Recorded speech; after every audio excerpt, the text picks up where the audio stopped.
can remember being really little, I knew I always wanted to be a teacher. When you teach a child something, they can tell you what they've learned and you can be like, yeah, I've taught you that. And it's a really, really nice feeling. I'm doing my teacher training at Grange. It's quite difficult, it's quite demanding, but it's well worth it. As a teacher, when you see all the hard work that you've done the night before or the weekend before actually coming into fruition and the students are actually benefiting, that's definitely the best thing. I won't say it's not been challenging, it has. You can have a really good planned lesson, but it might not go exactly how you want it to, but it's a good sort of excitement as well. So I'm actually a career changer. I spent 17 years in the NHS. It was definitely the right time for me to move into teaching, and at the moment I'm loving it. This early in my ITT, I'm still getting students that are making progress forwards, which is amazing. The support network is there and it's great. I've got my mentor, I've got my tutor, I have my class teacher as well, I have a TA. There's so many people there supporting you, it's astounding. When you look at Bradford as a city, it's an amazing city. It's one of those underdog kind of cities. We are our own people in Bradford, we have our own identity, and it's something which we should be proud of. Because of that rich culture, you have excellent training opportunities, you have excellent children that you can work with. In terms of Bradford itself, you can travel down the road and you can find two schools that are totally different. Everybody rises to different challenges, and in Bradford you will find the challenge that suits you. If I was speaking to someone who is considering a career in teaching, I would say go for it. If you're doing it because you care about the children, you've got a passion for education, then you're in the right place, and it's the most rewarding thing you can do.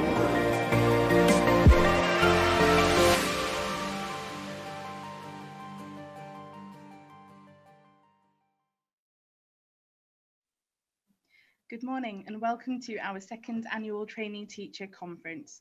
My name is Moish Corsa and I'm privileged to be your host today. For those of you at home, don't worry about missing school noises. I am live from Bellevue Girls Academy where I am an English teacher, and the school bell will be keeping our company. So if you hear some loud ringing, it's not the fire alarm, I'm not going anywhere, we're just going to keep rolling.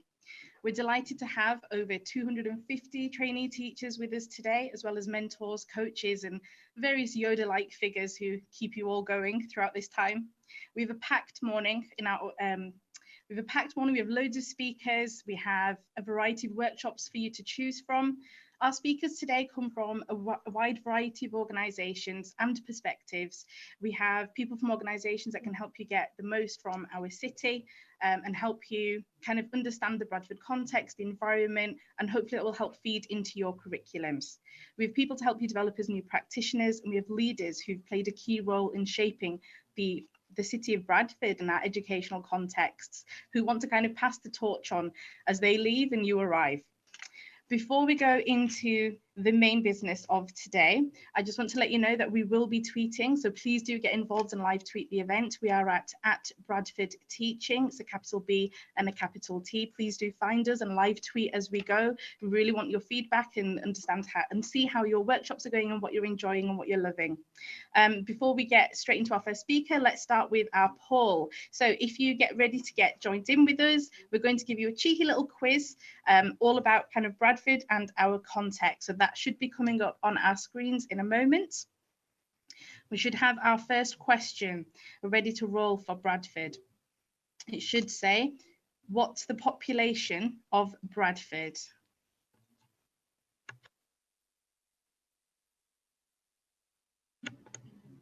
Okay, so what's the population of Bradford? We've got three options here. We've got just over 100,000 people, we've got about 250,000 people, or we've got just over 500,000 people. So if you get voting for me, and then I will let you know in a moment what the correct answer is.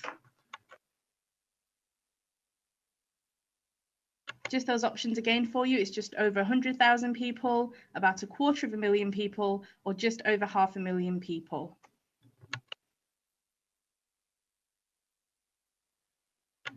Okay, so the population of Bradford is actually 528,000. We are actually the 6th largest city in England. We are also the youngest city in the UK. More than a quarter of our population is actually under the age of 16. So when you're teaching, you're teaching potentially a quarter of the population in Bradford, which is amazing, who are under 16 and in schools. Let's go with our second question. So, which of the following has performed at St George's Concert Hall in Bradford? So, is it Charles Dickens, David Bowie, Freddie Mercury, Sir Bob Geldof, none of the above, or all of the above? So if you get voting for me, start clicking through there. This is quite interesting. Let's see who you've got. Okay. Oh, look at you guys are good, aren't you? It is actually all of the above. So Dickens appeared in 1854. He read extracts from A Christmas Carol. Bowie was in 72. Freddie Mercury was in 74. Geldof was in 78. And a really quick fact about St George's Hall, it actually opened in 1853, and it's the oldest concert hall we have here in the UK. So let's go straight into question 3. Which of these cities was the first to be named UNESCO City of Film? If you have a look at those options, we've got LA, obviously Hollywood will be on there, Cannes, Venice, and Bradford. So if you get voting for me, let's have a look.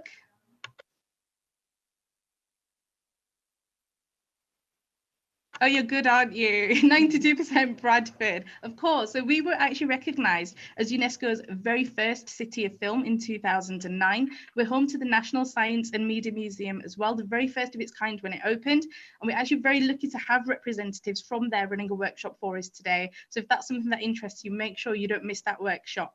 Okay, straight into question 4. Which of these has recorded the highest one-day summer temperature? We have the option of Malaga, Nice, Lisbon, and Bradford. If you get voting for me, let's have a look. Okay, let's see. Oh, okay, this is interesting. Let's see. Okay, so 95% Bradfordian. I love the optimism in the room today. Conference, don't get carried away. Bradford is magic, but we can't fix British weather. The answer is actually Malaga. I do love your sheer optimism though. If only we could change the weather, eh? So straight on to number 5. What have you liked best about your training year so far?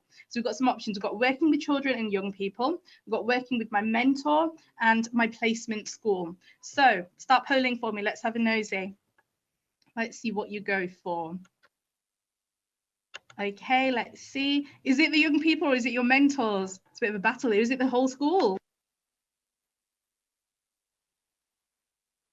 70% children. I am not surprised at all. Let's be honest, everything is great, but the reality is we're in teaching for children and young people. They're at the heart of what we do.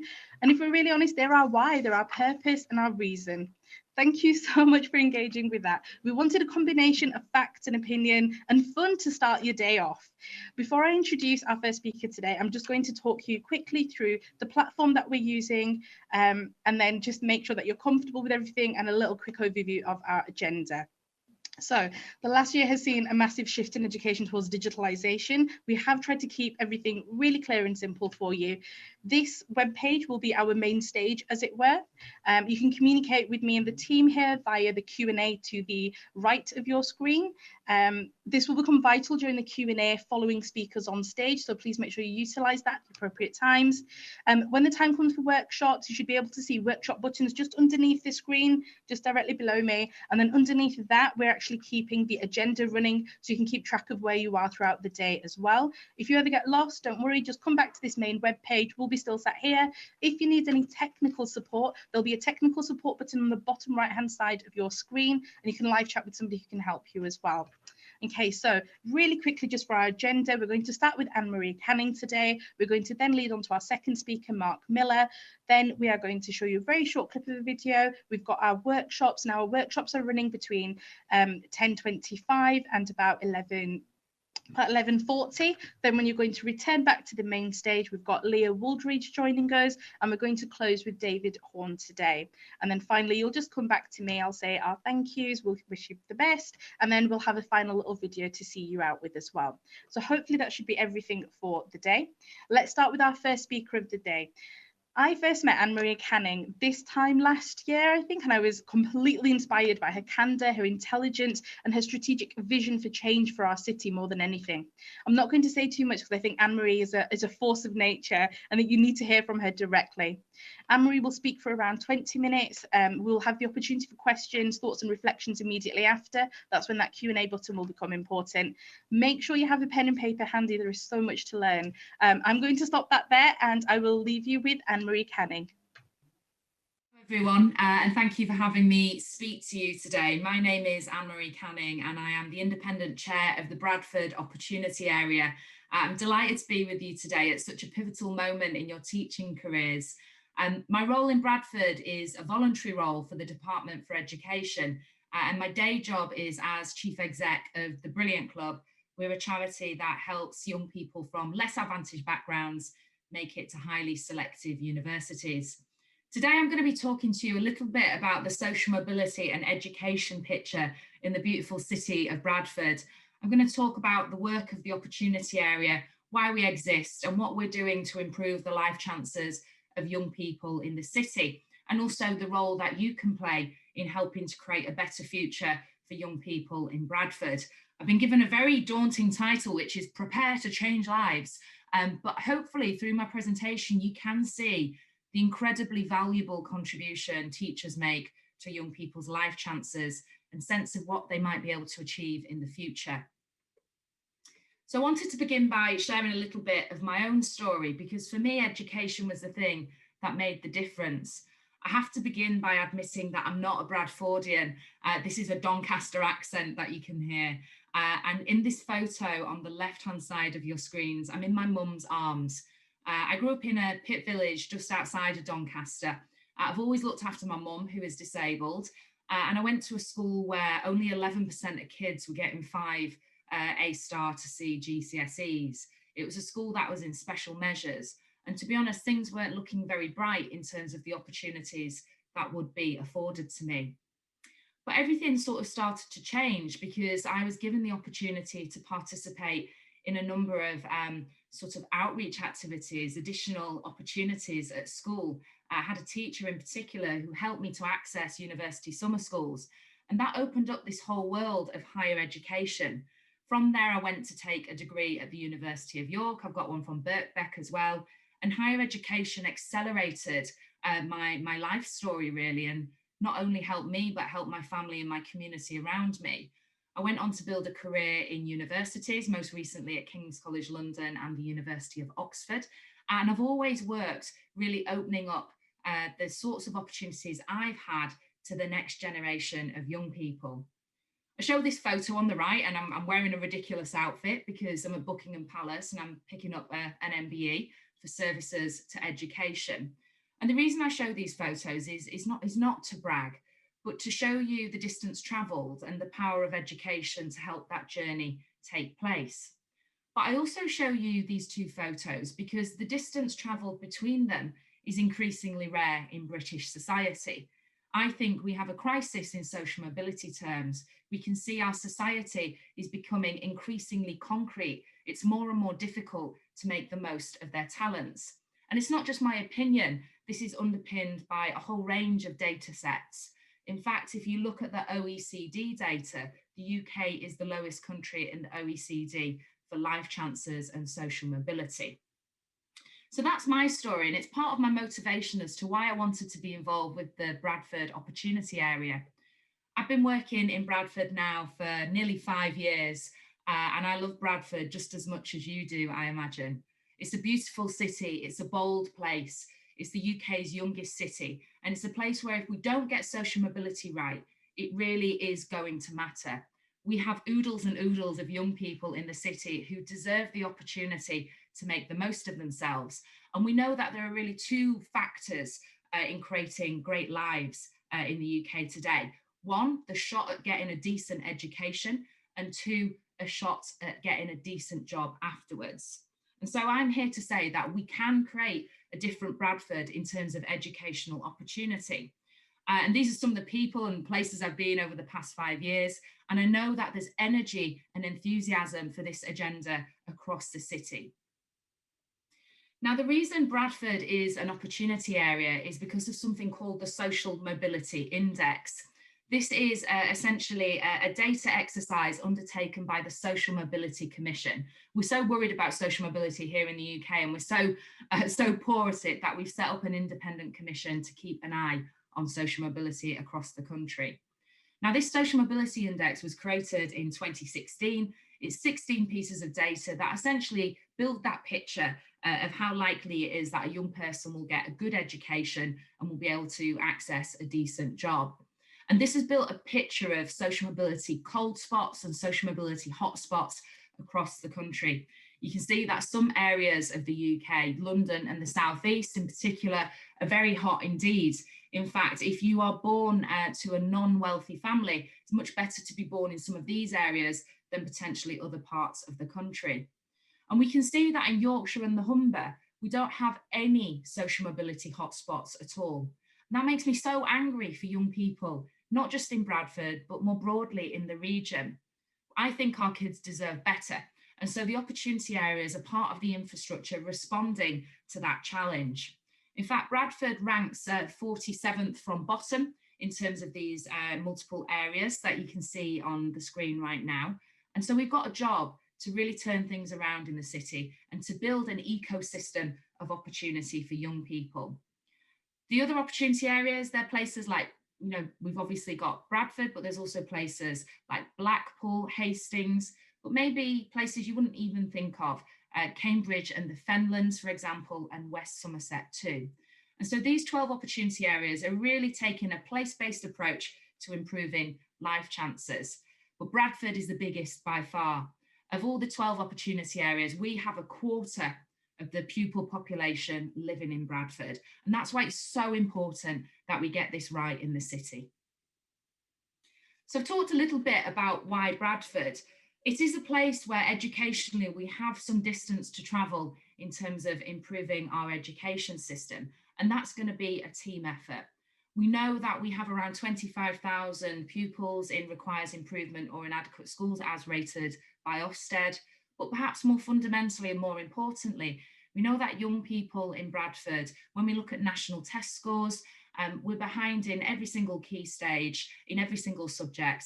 And also that's just not just in terms of attainment, but also in terms of progress. So we want to build a Bradford where that isn't the case, where we're really honest about the challenges we face in the city, but we're even more courageous in tackling them. And I want to introduce you to the work of Raj Shetty at this point, because Raj is my favourite academic. He's an academic, an economist actually, at Harvard University.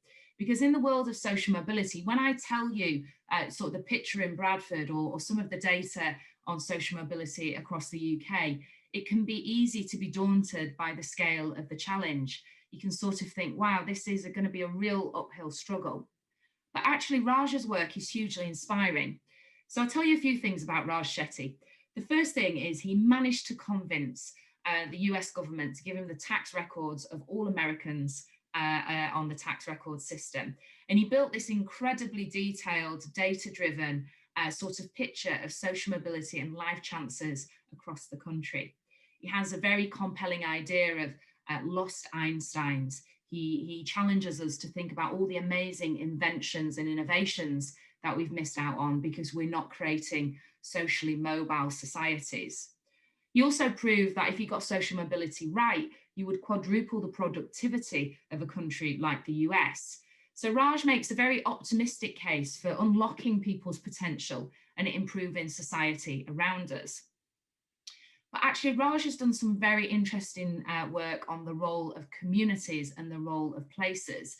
He's really looked at how sensitive young people are to the influence of their local context and their local place. And he says very clearly to us that his work is encouraging because it suggests the problem is tractable and it means we can do something in local communities to have a meaningful impact on opportunities. I always say, working in education and social mobility, we have to be realistic optimists. We have to be absolutely determined to create a better future for our young people, but we need to be really honest about what it's going to take to make that happen. So whenever I feel overwhelmed in the world of education and social mobility, I remember Raja's words. So at the Bradford Opportunity Area, we have been going for 5 years. Like I said, this is our 5th year this year. We are funded by the Department for Education. We have a partnership board that oversees our work, and that includes all the key players in the city. It's a really joined up approach to educational opportunity. That means we've got the regional schools commissioners, head teachers, we've got colleagues from the local authority, we've got business and corporate representation as well, and we also have charities and civil society, all working together to improve the offer for young people in the city. And these are our priorities. The first one is that we want to strengthen our schools and our teaching. We know that the thing that makes the biggest difference for young people in terms of their life chances is what you do in the classroom. We know that the strongest predictor, for example, of whether young people get a chance to go to university is their Key Stage 4 attainment. We know that what you do in school is at the absolute heart of improving life chances.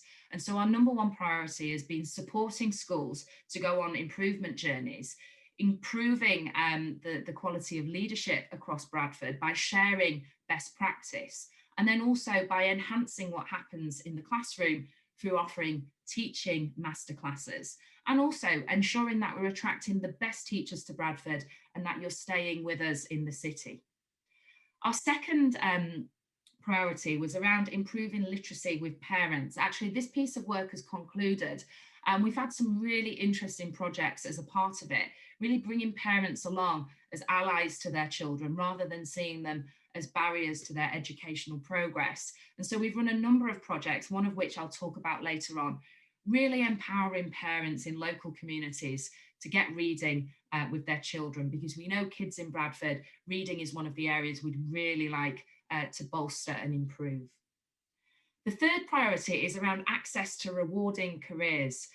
We know that it's really important for young people to have lots of connections, lots of experiences of careers and different companies and routes into the workplace. And so we've been working to ensure that every young person in Bradford has the opportunity to meet at least 4 different employers and to explore the world of work. And finally, and potentially most excitingly, we've been researching and removing the barriers to learning, particularly when it comes to looking at health and education and the link between the two of them. And how pertinent could that be during this COVID time when health is running through everything that we do in our current lives. And finally, in the past couple of years, obviously as COVID hit, we've recalibrated and refocused our efforts to make sure we're playing a very important and pivotal role in that COVID recovery plan. And I'll talk a little bit more about that later. Now, this link up between health and education is something we should be very proud of in Bradford. Through Born in Bradford, the Opportunity Area has founded something called the Centre for Applied Education Research. And this is the first example in the UK of health and education data being brought together in a very meaningful way. Now, this is incredibly exciting and has already had some very promising results. So the first thing we looked at when we joined up the health and education data in Bradford is we looked at literacy. And in the first data that we ran across the city, we found over 2,000 children who couldn't read, not because they were illiterate, but because they didn't have the right glasses on their faces. And so now we have a very ambitious program trial running called Glasses in Classes, which is looking at what happens when we give young people and children glasses at school. What does it do to their ability to engage with their reading and learning and make good progress? We're now looking at autism, because actually educators often get to autism before our health professionals do. And so by bringing together these two systems, we can start to get real advantages for our young people, really getting upstream of some of the challenges they might face in their childhood. I think this is hugely exciting, not just for Bradford, but this is potentially going to change the entirety of the UK.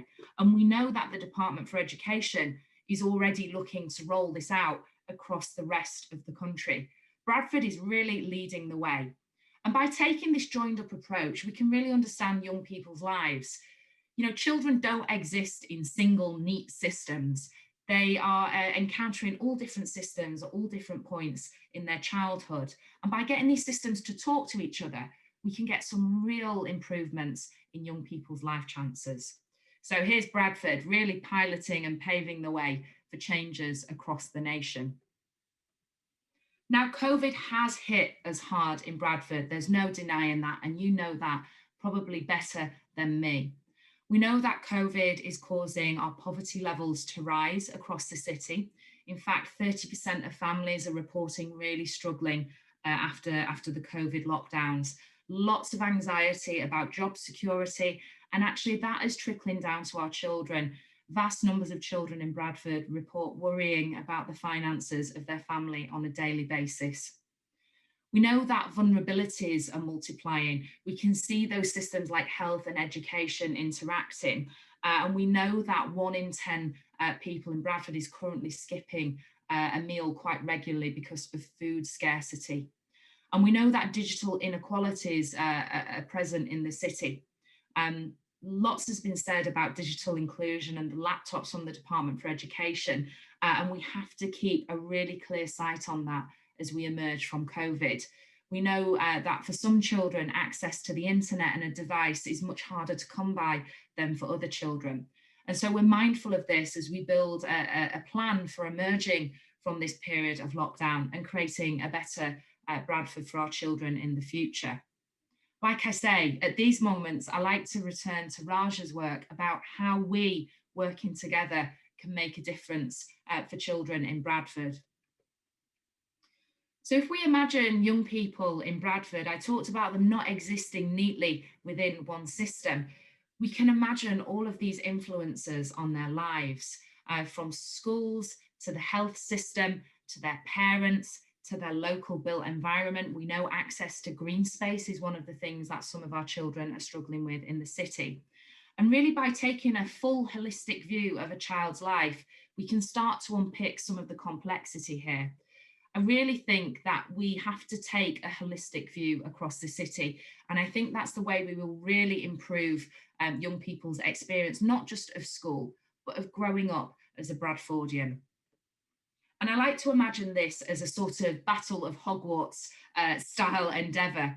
And this is a diagram I often show to really illustrate there are lots of people working in the city to improve young people's lives. And these are just some of them. There are lots and lots of other organisations, charitable and civic alike, faith organisations, mutual aid organisations, really pulling together at this moment in time to ensure that we're serving young people as well as we possibly can.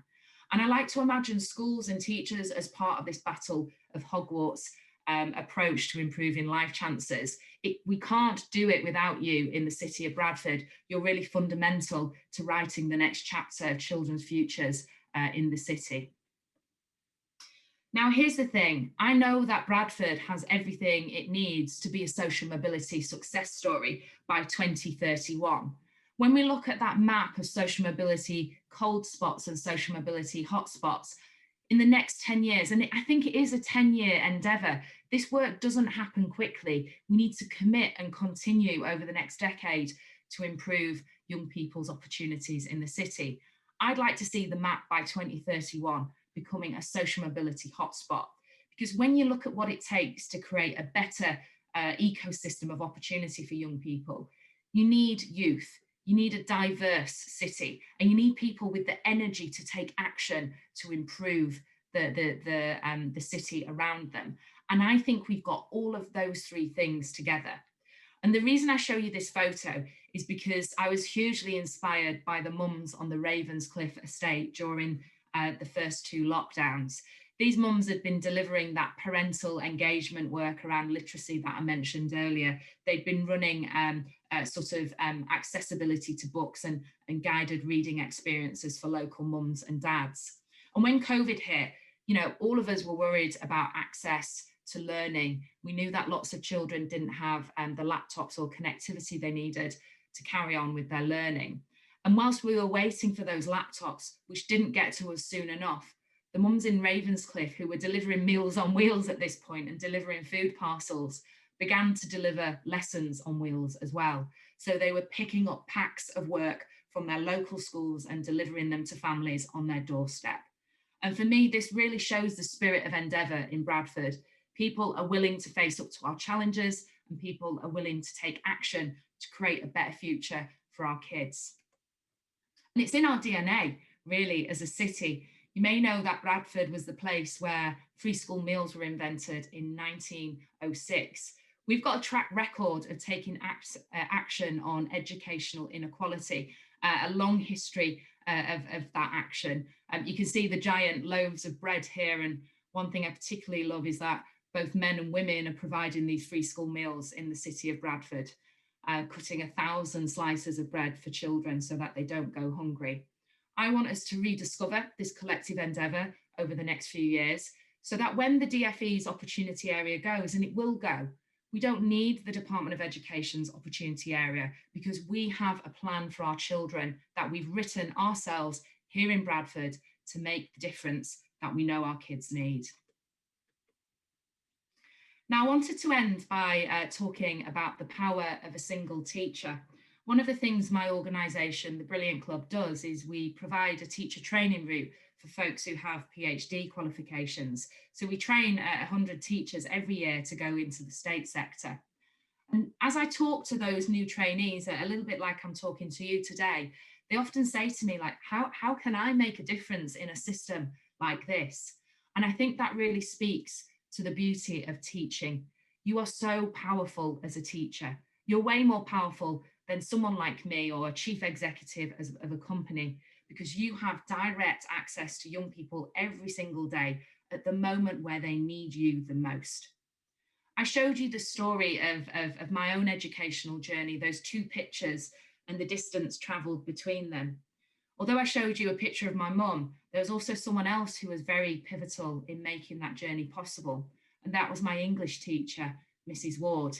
Now, Mrs. Ward was a great teacher. I mean, she still is a great teacher. She's still teaching right now. She was an English teacher with, I would say, an unhealthy interest in D.H. Lawrence. And she was a teacher who spotted fairly early on that I was really, really into reading. In fact, my mum and dad used to call me Matilda because I was just so hungry to read as much as possible. It was Mrs. Ward who took the opportunity to nurture that. She made recommendations for books that I might want to read. She didn't become frustrated when I took books like Christopher Marlowe's Dr. Faustus home and was told only to read the first act and came back and had read the entire thing. She was the teacher who recommended and indeed faxed off the applications to go on those university summer schools. She was the teacher I went to when I thought I might be a feminist after reading The Handmaid's Tale. And she was the teacher that was the most encouraging of my love of reading. And I'm in no doubt whatsoever that it's Mrs. Ward's work and endeavours that have meant I'm here today, leading a charity and trying to give back to the next generation of learners. I love Mrs. Ward for a number of reasons, but one of the reasons I love her is she always encouraged me to see my achievements as my own achievements. She was very gracious in telling me that getting to university and actually indeed getting the MBE was something I should be personally proud of. Actually, that's where I disagree with her, because we know it's a team effort creating a better future for our children. We know it's that battle of Hogwarts that really makes the difference. And here's the thing, you're the key player for so many young people, and you can be the difference for what they go on to do. You can help them dream of a different future, of a future where they can fulfill their potential, but also where they can really be open to the opportunities around them and where they can make the most of themselves. So you could be someone's Mrs. Ward. Indeed, I am sure you already are on that journey of being someone's Mrs. Ward. I can think of no greater honour in life than being someone's Mrs. Ward. And I thank you for all of the work you're undertaking for young people in Bradford. I hope you'll join our collective endeavour to create a better opportunity of ecosystems in the city. And I look forward to hearing your questions. Thank you so much for listening. I wish you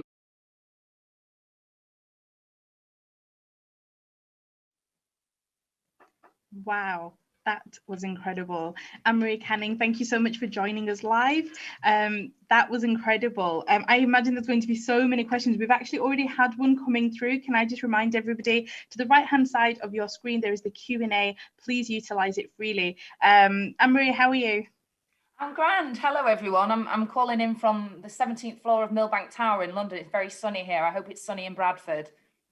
We're doing all right today, actually. It looks pretty good out there. It's not it's nowhere ridiculously exotic, but we're Bradford and we've got the sun, so we're not complaining. I'm going to kick us off with our first question then. So we've had one come through and someone has asked, unfortunately there's no name. I would have loved to name check you, but so Anonymous would like to ask, my placement school has high level of EAL pupils and low parental engagement. How can we improve parental engagement? Yeah, it's a great question. So parental engagement is one of the most promising areas of education research, in my opinion. We're still yet to work out what really makes a difference. But I think one of the things that is most valuable is we don't want parents being tutors. We don't want parents taking the place of teachers. What we want is parents getting their values across to their children. So saying, it's important to me that you go to school. It's important to me that you do your homework, that you try hard, those values, and transmitting those values. And, you know, most parents have the capacity to do that. And what we need to do is bring them closer to the school community. I've had quite a lot of experience in building parent communities. I founded a program called Parent Power.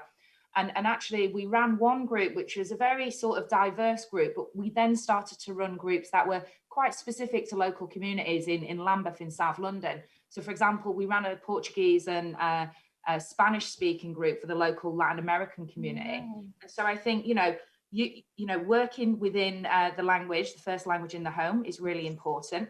But I think the critical shift we've got to make in working with parents is moving from a place where we sort of do stuff to parents, you know, come to parents' evening and we'll speak at you, and moving more into that conversation space and working with parents and alongside them.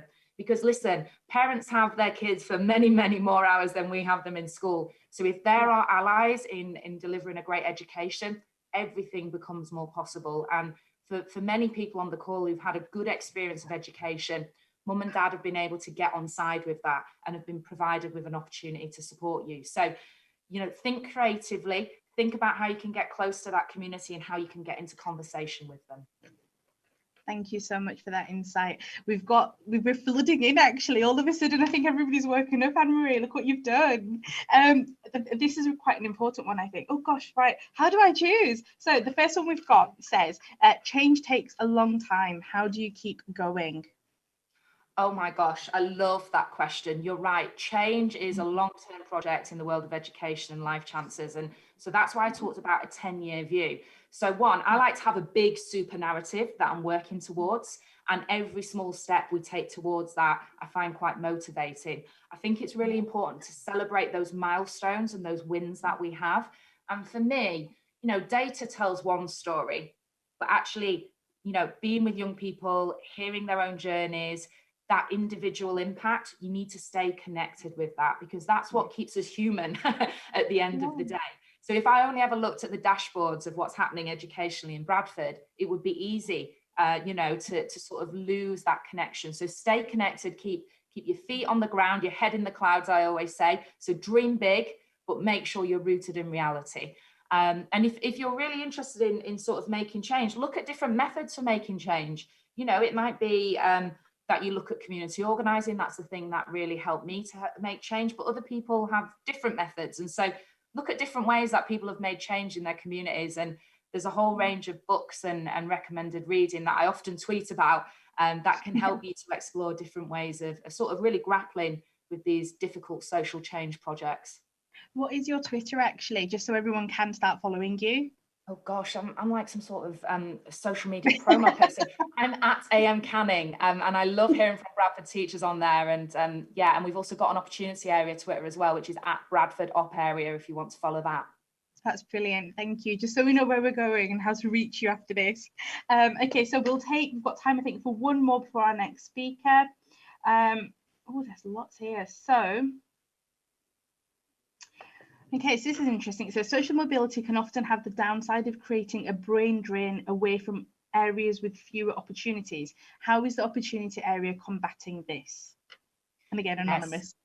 No, it's a wonderful question. Thank you so much. So you heard me talking about those 2 ingredients for sort of a decent life, which is, you know, getting a decent shot at education, getting a decent job afterwards. And so that's why it's really important that we're working with business, small and medium enterprises locally as well, to really bring those great jobs into the city. So for example, through the opportunity area, we've had PwC move one of their offices over to Bradford, which is good business sense for them.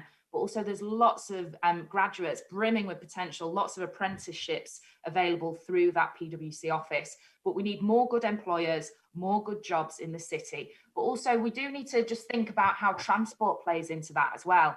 If you can, you know, commute to the job, commute back, or commute in from Leeds to Bradford, you know, being able to move around is a really important ingredient for people being able to build good lives. So I'm hoping that in the coming years, people see why buses and trains are so critical to the social mobility story. So for me, you know, if young people want to head off somewhere else, you know, I think people deserve a chance to live somewhere else and try something else. But I want great opportunities right on their doorstep in the Bradford city. That's brilliant. Thank you so much. I'm going to close not with a question, but just a comment here. And it's James Murgatroyd. So thank you for that. It's nice to name check someone out there, James. So it says, totally inspired. I would love to extend the work with parents in numeracy and mathematics. Thank you very much for that, James. You'll have to keep us posted and let us know. Anne-Marie, it has been amazing seeing you again. Thank you so much. I'm going to let you go. I know you have a very busy morning. So good luck with your next meeting. And thank you so much. Hopefully I'll see you again next year. Thanks, everyone. Take care. Bye. Bye. Wow, that was a big act to follow, but I think my next speaker can manage it. Our next speaker is someone who holds quite a unique position working as part of Dixon's Teaching Institute. He's also an English teacher over at Dixon's Kings, and he works for the Centre for Applied Education Research, where he's currently working with researchers to look at guidance for pupils with poor working memory, which is, for those of you who are in the classroom will know, is absolutely vital research for us. I've been fortunate enough to know him through the Bradford Research Champion Programme, which I took part in over the last year when I was inspired by Anne-Marie actually at the conference when she talked about research and being strategic in creating impact and change. Just like Anne-Marie, Mark will have lots and lots of valuable information to share, so please keep a pen and paper handy for any reflections and questions, and please feel free to start populating the Q&A throughout the speech as well, so that's completely fine. I'm going to leave you with Mark Miller, actually, so I'll let you enjoy. Thank you. I'm Mark Miller, Head of Bradford Research School. We're based in Dixon's Academies and work with schools across the region and beyond to develop evidence-informed practice. And today I'm going to speak to you about being an evidence-informed practitioner. My starting point for this is 2002, when I was a trainee teacher. At that time, like many of you, I was just trying to pass the course, trying to keep that Year 9 class interested, trying to hand in my assignments on time. Obviously, there wasn't a pandemic. I saw teaching as more of an art than a science. I engaged with evidence only so much as I needed references for my assignments. And it's wrong to say that teachers did not engage with evidence then. It just perhaps wasn't as explicit, not as mainstream, and I certainly had a passive relation. I think now we're in a much better position as a profession when it comes to being evidence-informed. We know the rigour, for example, that goes into Bradford's teacher training courses and the range of institutions that you all represent. We know that the schools that you work in will put ever greater emphasis on what works, and will consult a range of sources before implementing school-based interventions. And we know that access to evidence is easier than it's ever been with research schools such as ours, the Education Endowment Foundation, the Chartered College, and many others. And Bradford, as a city of research, leads the way. So today I want to ask 3 questions. First, why should we engage with evidence? Next, if we do engage with evidence, what evidence should we engage with? And finally, how do we use that evidence? So first up, why should we engage with evidence? Well, for me, I believe engaging with evidence is a moral imperative. We've got an imperative to make sure that the decisions that we make and the practices we adopt are those which lead to the most favourable outcomes for pupils, staff, and for the community. We've got an imperative to eliminate things that we do merely because of our gut feelings and hunches. We've got an imperative to support everyone in the school system to find, understand, and implement evidence-informed strategies. from multi-academy trust CEOs to careers coordinators, from teaching assistants to local education authorities, from subject hubs to those training to be teachers. And nobody ever intends to make poor decisions, but we're human, we make poor decisions all the time. We can be prone to confirmation bias, the idea that we tend to favour information that confirms our preconceptions. We can be prone to the bandwagon effect, where we tend to do or believe things because many other people do or believe the same. And we can be prone to the sunk cost fallacy, the idea that the more we invest in something, the harder it becomes to abandon it. And evidence can play a role in cutting through these and many other biases. So earlier in your career, you have a smaller sphere of influence. You're still going to be making hundreds of decisions about what's best for your pupils. Some of those decisions will be part of school policies and approaches, and some will be your own approaches. In all cases, you have to be aware of why you're doing something, counter these biases. So we get to this idea, how do we know what will work? Well, we don't. Evidence will tell us what worked where and how, but it won't tell us exactly what will work. It would be so much easier if it did. But there are certainly approaches which would seem to have real benefits, and some might be best. So what evidence should we be looking for?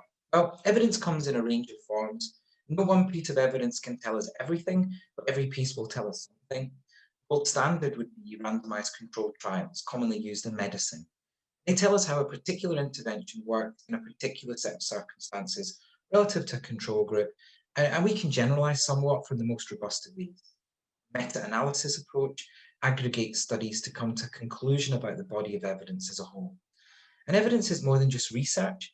So an evidence-informed practitioner also considers school data, professional expertise, and the experience, values, and opinions of staff and other stakeholders. I'm really lucky in that my job gives me time and space to engage with a range of evidence. But as a busy teacher, you do need to find trusted sources to help curate and filter that knowledge. There are any number of trusted teachers and researchers sharing freely on social media, writing blogs, writing books which are accessible, and curate useful knowledge. We've never been more blessed for this kind of thing. I'm a huge fan of the Chartered College's Impact Journal and research summaries. I would really encourage you to sign up if you can. You can also follow Bradford Research School, read our articles, sign up for our newsletter too. I've got to get the plug in. And we also in Bradford have the Centre for Applied Education Research. And they're doing really great work on bridging the gap between health and education. And another comprehensive source for evidence is the EEF website. It's a real treasure trove of useful resources, certainly where I first encountered. So the EEF is a charity. It seeks to support teachers and senior leaders to raise attainment and close the disadvantage gap. They were the response to the educational challenge in the best available evidence. So they do that in a number of ways. They generate evidence through conducting trials, including a number here in Bradford. They mobilise it through guidance reports, research schools such as ours. The evidence and the knowledge is really meaningless if it doesn't get into schools. And they also synthesize it. So they take multiple studies and summarise the evidence. One way they do it is through the Teaching and Learning Toolkit. So this was, again, my more specific entry point into evidence practice. The toolkit is really accessible. It's a good place for exploring evidence. And there are 46 topics in total in the Teaching and Learning Toolkit and the Early Years Toolkit, range from phonics to school uniform. It's formed as a meta-analysis of a range of studies, and the toolkit breaks these strands into cost, evidence strength, and impact. So for homework at primary, for example, the cost is relatively cheap. Homework in general is quite cheap. And each pound sign on this one does correspond to a very specific cost. You can look them up. But suffice to say here that setting homework is a relatively cheap intervention. Then we have the padlock system, and that's based on 3 factors. First is the quantity of available evidence, how much there is. Next is the quality of available evidence, how good the evidence is, and also how consistent the evidence is. Are the messages consistent? And here we can see, for example, that there's more evidence around homework at secondary than primary, and that the evidence is not limited, but certainly not extensive. There's room for more evidence. And finally, we get the impact. The toolkit presents the success of an intervention as additional months of impact, which simply compares the average progress of an intervention in a year versus an equivalent group who are performing at the same level at the start of the year, but who do not intervention. And you can click on each toolkit entry for lots more detail. You definitely should click on the detail on the surface. So this is a screenshot from evidence on summer schools recently. So I looked at that as a starting point for some advice for colleagues, particularly in the current climate. What does the evidence say? What are the points? It's really important to look a little bit deeper and more about that shortly. That website, again, is really worth exploring. You can find beyond the toolkit so much. My favourite thing I'd recommend are the guidance reports. There are lots of them there. These are just 3.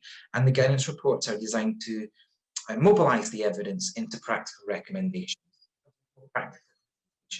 These 3, making best use of teaching assistants, which was the first one, and is just a really great resource for maximise the effectiveness of support staff in schools. It's great. I know lots of schools in Bradford use that too. Metacognition and self-regulated learning, such a kind of abstract concept, and it helps to make that concrete.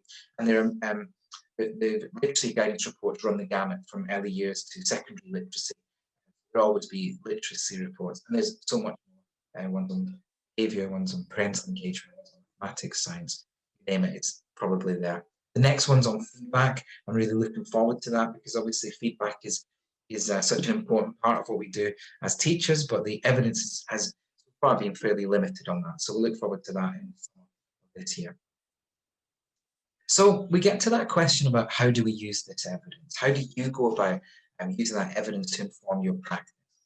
I love referring to this graphic from the EEF's Schools Guide to Implementation. I think it's really useful in helping to answer that question, how we use the evidence. So I'll just take us through these ones. The first idea is to build a rich evidence picture. So I guess instead of considering individual pieces of research in isolation, we want to try and look at multiple studies from a range of sources. We want to identify themes and trends in the data, and by doing this, we gain greater confidence in the overall findings. We try and avoid cherry picking that research that confirms rather than challenges our existing beliefs, and we consider the evidence base objectively as a whole, build a rich evidence picture. And really important for me, this one is getting beyond the surface. As we move into becoming evidence-informed practitioners, there's a real danger in shallow engagement, because shallow engagement with evidence leads to inappropriate, potentially even harmful interpretations. So we say the devil is in the detail. When engaging with research, we've got to consider the variation in effects across different studies, as well as the average effect. We ask questions like, which specific approaches are most effective? Who benefits the most from this kind of approach? And also, what are the problems? What are the gaps? What are the areas of concern? What don't we know? Another really good graphic that helps to represent some idea around that nuance and why we should. This image representing all of the studies on the toolkit. So each orange dot represents a study that feeds into that average effect, and you can see that line in the middle, which represents a null effect. Most things have some effect. The null effect means that you don't have any, not worth doing. If you look at the two I've highlighted there, I've got mentoring and metacognition and self-regulated learning. So mentoring on the toolkit has 0 months of impact. That's the average. But the average hides positive and negative impact on studies. So there are particular studies around mentoring. If you do it in that way, it'll have negative impact. If you do it in a particular way, it may well have a strong impact. Only looking at the average is potentially harmful. Metacognition is the second highest strand in the entire toolkit. There's definitely a massive variation in the impact of studies. And that's because it can be in so many ways. It's conceived and thought about in. If you look at all those different studies, some show massive impact, well above the average, some show perhaps minimal impact. So, while I think the toolkit is a really great place to focus your attention, without digging deeper, it is prone to misinterpretation. And we end up with people who say things like, well, the research shows we should do metacognition. Well, actually, it's much more nuanced than that. Speaking of the nuance, we need to look at the how as well as the what. So, evidence-informed programs and practices will never deliver the desired outcomes they're not implemented effectively and also consistently. So in addition to asking that broad question of what works, we've got to look carefully at how the approach is implemented, which always aim to replicate those conditions in your context. One way we recommend doing this is by identifying what we call the active ingredients for their approach. And those are the key principles, practices, and content that make it effective, without which the intervention will probably have less. So when we go beyond the surface, have a look, what are the active ingredients? Do make sure those are part of what we do. Our next idea is to be an intelligent consumer. Part of being an intelligent consumer of research is being open to new ideas, yet also thinking critically about the claims that are being made. Look for warning signs in a claim.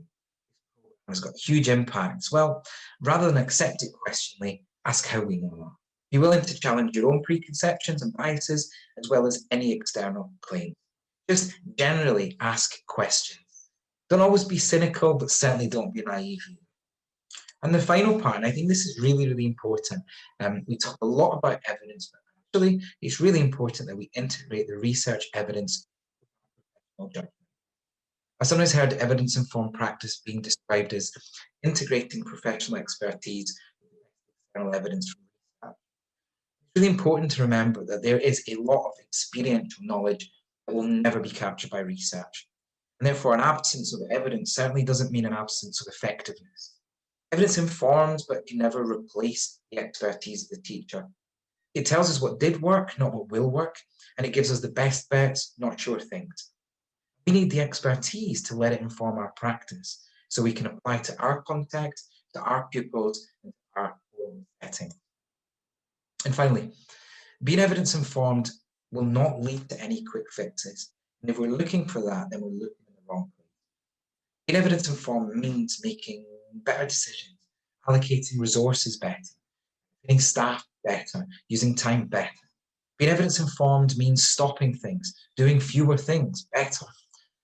As a new generation of Bradford's teachers, I want to welcome you to the profession as practitioners who will be truly evidence-informed. Mark, thank you so much for that insightful glimpse into the world of research for our trainees today. Conference audience, please remember to utilise that Q&A button, send us any thoughts, reflections, even if it's just any comments. We've got some things coming through already, but cheekily as a conference host, I'm going to take the first question. Mark, how can teachers, trainee teachers in particular, get involved with educational research in Bradford? Oh, thank you. Yeah, so I think one of it is just a kind of an awareness, so just make sure that you think of teaching as an evidence-informed profession like we would medicine, let's say. But being more actively involved could include, I guess, things like small-scale classroom practitioner research, asking the questions about evaluation, how we will know it works.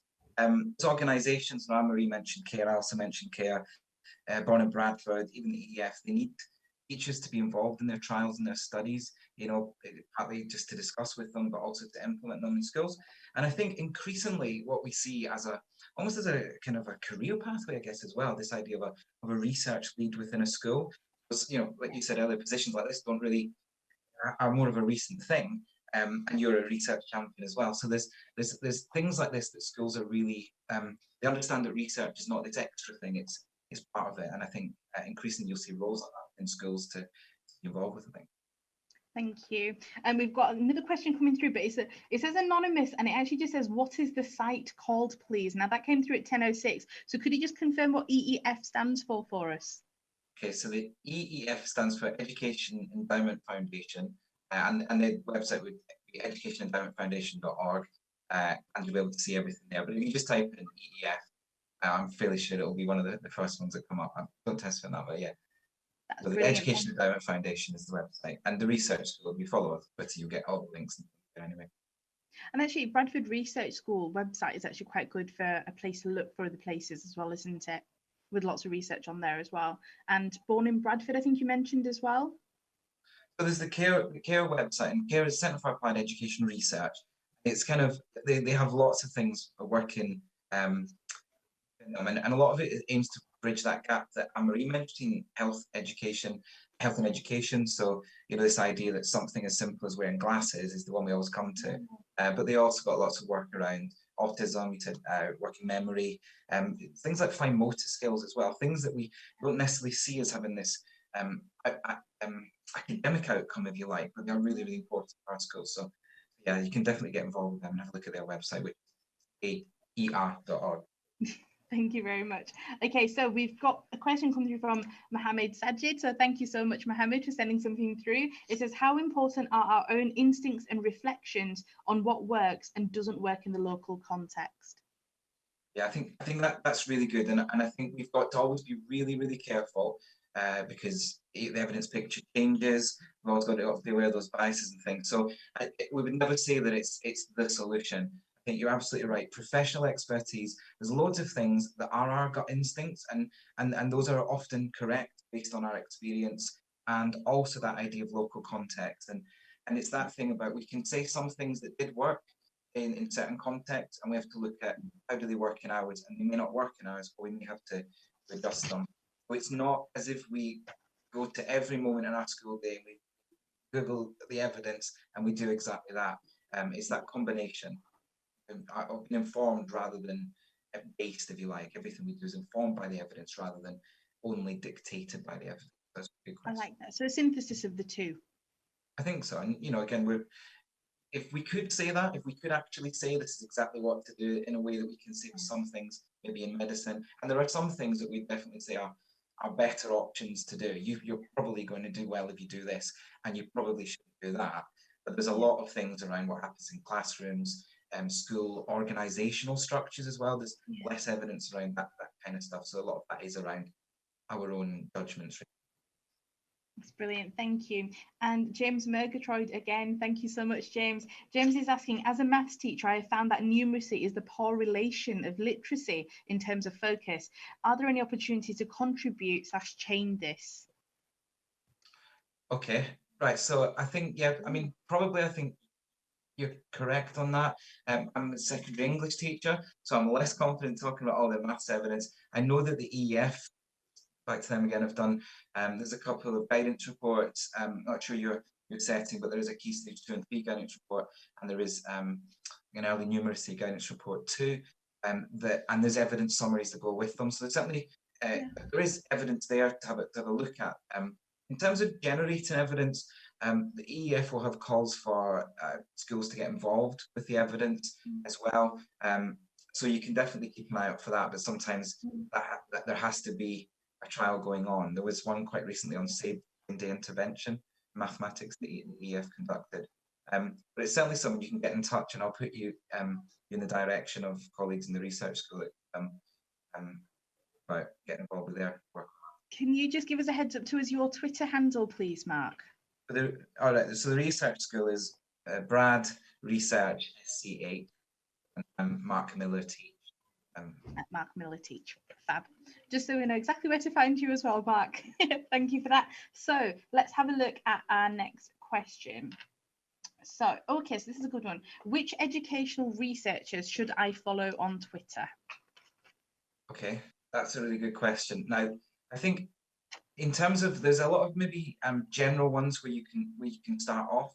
And again, I would start with research schools, for example, and then probably through there you get signposted there. And there's our research school, but there's also research schools across the country, all sorts of different expertise. Yeah, I'm trying to think about the exact people that I would follow. I'm trying to avoid giving my own sort of biases on this one, so that you must follow them. I think, yeah, a good place to start is with the EEF. I think you can follow CARE again within Bradford. Good question, actually. I'm trying to think who on Twitter in particular. I know all the people I go to in terms of the research I tend to read. Right, I'm gonna have to think about that. So no problem. I'm gonna just percolate and all. No problem. I like that. I like that we've stumped you a little bit and you're thinking carefully about it, Mark. Thank you. Let's have a look. We've got quite a lot more coming through. I think we've got time for maybe one more. Okay, so this is an interesting one considering the context of the last year and a half. What does research tell us about closing the gap in learning caused by the pandemic? And that's anonymous, so thank you, anonymous. All right, okay, all the easy questions then. Oh, yes. So So I think the answer is it doesn't tell us anything in the sense of we can't say exactly the pandemic. An example is for a lot of the things on remote learning, we could look at evidence for remote learning for maybe pupils that were distant, maybe in places like Australia where they had to they couldn't all get to physical building. We could look at natural disasters, some research done after Hurricane Katrina, for example. So we can kind of generalize and extrapolate our best from that.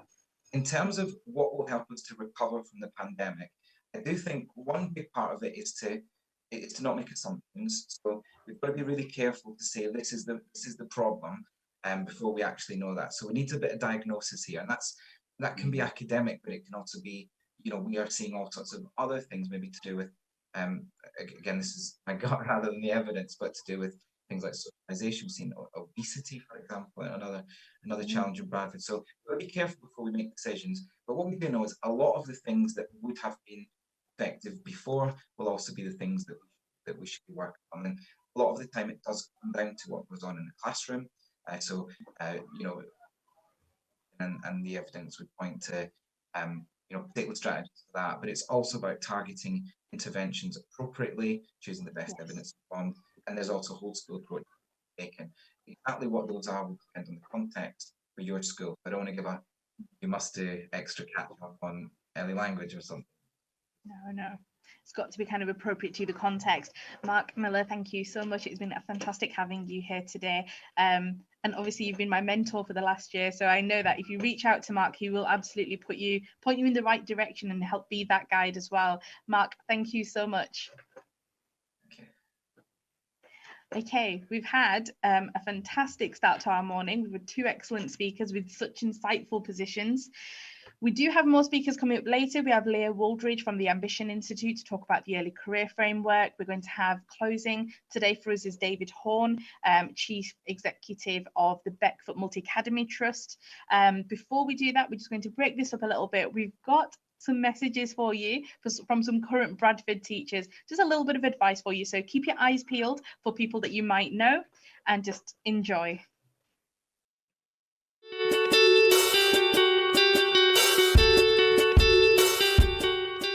You're not going to know everything, so know who you can go to ask for help, and don't ever be afraid to ask for help because people love helping people. That would be my top tip. Organisation is key. Organisation of your work life, your social life, your personal life, your friends, whatever it may be. Go to bed early, but not too early. Before 9 o'clock is not allowed. And believe in yourself. My top tip for someone just starting out in their first teaching job would be don't panic. Things go wrong sometimes for everyone. To research, always research, keep reading, keep learning, keep an open mind to new ideas and be flexible. Look after yourself.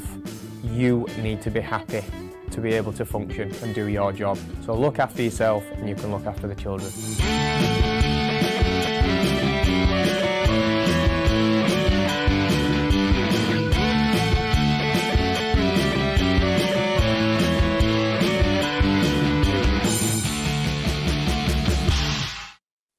I hope you managed to get all that advice down and hopefully spotted some familiar faces. Do let people know that we included them in the videos. I think it's so nice when people say that, oh, I saw you on that conference video. Okay, so it is time for our first round of workshops. Workshops will run for 25 minutes each, and at each interval, you'll return to the main stage. You'll have the option to choose your next set of workshop. So you should see just underneath where I am now, we should start to populate the buttons for each workshop. So we're going to start, you've got Science Museum, you're going to click on workshop A. For Nell Bank, you're going to click on workshop B. For the Bradford Student Summit, you're going to click on workshop C. And for the National Association for Able Children in Education, it's going to be workshop D. Those are going to run. We're going to come back to the main stage at 11:40. That's when we'll hear more from our speakers, have a bit more Q&A, but hopefully you should have 3 sets of workshops now, 25 minutes each. I'll let you go ahead and choose. I hope you really enjoy. And just again for you, Science Museum is at workshop A. If you're interested in Nell Bank, that's workshop B. Bradford Student Summit is on workshop C. And then you've got the National Association for Able Children in Education on workshop D. So if you make a decision, click into the workshop. You should break out into that session. Enjoy.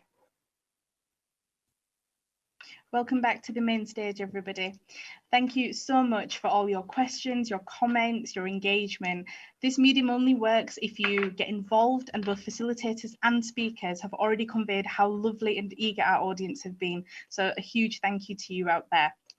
We're going to use the rest of the conference to look forward to how we can make sure that you have the best possible start to your teaching career here in Bradford. Later on, we're going to hear from David Horn on how you can make sure you are the best teacher you can be. We're going to begin. Our next speaker is going to be Leah Wooldridge from the Ambition Institute. Now, the Ambition Framework have been working alongside the Bradford Diocesan Academies Trust with the pilot, looking at the early career framework and how to put that into place. Naturally, you might be with a different provider depending on what school you get a position at and who they choose, but this should just give you a really nice insight into the support and help that will be available as part of the early career framework. So I will leave it up to Leah to give you an insight into what's going to happen. So Leah Wooldridge, everybody. And welcome to this short session on what to expect from the Early Career Framework and the Ambition Early Career Teachers Programme. My name is Leah Wooldridge. I'm a former primary school teacher and induction tutor and a delivery partner lead on the programme, which means I'll be supporting the rollout of the programme in your school and supporting you, your mentors and induction coordinators throughout your time on the programme. So who are Ambition Institute? Ambition Institute is an education charity with a mission to help teachers and school leaders to keep getting better, especially those who are working in the most disadvantaged communities. We do this by providing high-quality, evidence-informed professional development programmes. Through our work, we've developed a broad national network of over 14,000 educators across over 3,000 schools. Across all of our work, we're committed to applying academic rigour to our learning design, along with the frontline insights into what works. We draw on the latest evidence from international experts, the experience of our faculty, and the work of great teachers and school leaders. Our Executive Director of Learning Design, Marie Hamer, sat on the advisory panel for the development of the Early Career Framework. So why are we one of the lead providers for the ECF? Well, as an organisation, we've been part of the Early Career Framework development since the beginning. We were one of the 4 lead providers for the early rollout last year and have worked with approximately 700 schools and over 4,000 participants nationally, including many in the BDAT network. We developed high-quality training materials, which have had the highest levels of engagement via the DFE website. We also delivered the ECF pre-pilot with the Educational Endowment Fund, and these programmes enabled us to pilot our approach and gain valuable insight and learnings that informed the design of our programme for early rollout.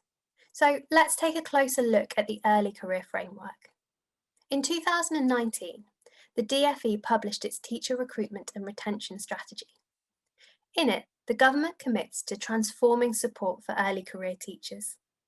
With the best teachers, pupils learn twice as fast, and disadvantaged pupils learn just as much as their advantaged peers. Therefore, teachers themselves deserve top quality CPD. The spotlight has turned in particular to NQTs. While many schools provide great support for new teachers, there's been little in place to standardise this. In recognition of this, and the powerful effect that top quality CPD can have, the Early Career Teacher Framework was released by the DFE in 2019. It was developed with some of the most credible and experienced educational professionals in the sector and has undergone rigorous testing by both the DFE and Education Endowment Foundation. The aim of the document is to help schools provide the very highest level of developmental support to their newly qualified teachers, building on the training they received during their initial teacher training. Due to disruption to training caused by COVID-19, this is now even more essential. So that's the why. But what exactly is the Early Career Framework? Here are some key things you need to know about the ECF. When the framework comes into use nationally next academic year, induction periods for new teachers will increase from 1 to 2 years, ensuring that new teachers can continue to access high-quality support for longer. The framework specifies the content to be covered during that induction period in the form of a series of learn that and learn how to statements. So early career teachers develop bodies of knowledge and then use them to inform their classroom practice. Crucially, the framework is an entitlement to support and training, not an assessment framework. Its focus lies solely with helping new teachers and therefore your pupils achieve their full potential. All of these learn that and learn how to statements work together to build teacher expertise, the features of which you can see on the slide. By building expertise in both what teachers know and crucially how to do it, teachers become both more efficient and effective in their work, provide better quality teaching for their pupils, and feel a greater sense of success and efficacy in their work. So what will engaging with the ECF through the Ambition Early Career Teachers Programme look like for you? The Early Career Teachers Programme is split into 3 strands of study: behaviour, instruction and subject. These 3 strands cover all 8 areas of the Early Career Framework. Within each of the strands, many areas are revisited and built upon, reflecting the interlinked nature of teaching knowledge, but also the importance of revisiting and reinforcing core knowledge and ideas. Each week, you will access online content on the strand. This content aims to break down some of the big ideas of teaching into small, manageable chunks, which can be easily accessed alongside your other teaching responsibilities, allowing you to develop your pedagogical knowledge and keep abreast of current research while maintaining a manageable workload. It will also provide clear models of what these ideas look like in practice through the use of video. This will then be built upon by your mentor through weekly instructional coaching sessions. So what is instructional coaching? As Sam Sims, a researcher in education at UCL, says here, instructional coaching is currently the best evidenced form of professional development we have. Research tells us that this is the most effective tool we have in driving forward teacher development. So let's take a look at the key features. Each week, your mentor, who will support you throughout your time on the programme, will drop into your classroom for about 10 to 15 minutes.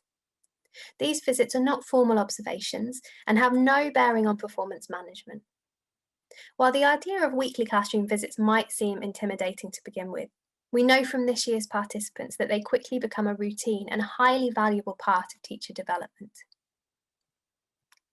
They allow your mentor to pinpoint one very specific area of your teaching, which will form the base of your coaching session for the week, setting you an action step linked closely to the content of the ECF. You will then meet for around 30 minutes to discuss your action step, for your mentor to model what this might look like in practice in your school context, and for you to practice and refine the step before taking it live into the classroom. Mastering new teaching techniques in granular steps has been shown to be far more effective than working towards larger, more generalised targets, as small weekly successes soon accumulate to make big changes to classroom practice, having huge implications for student outcomes. Alongside the weekly instructional coaching sessions between mentors and teachers, you will also have the opportunity to take part in additional training sessions.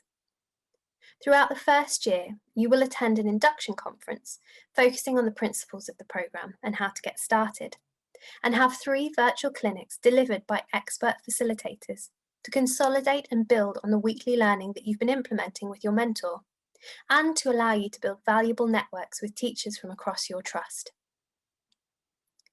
This slide shows what the programme might look like over 2 years.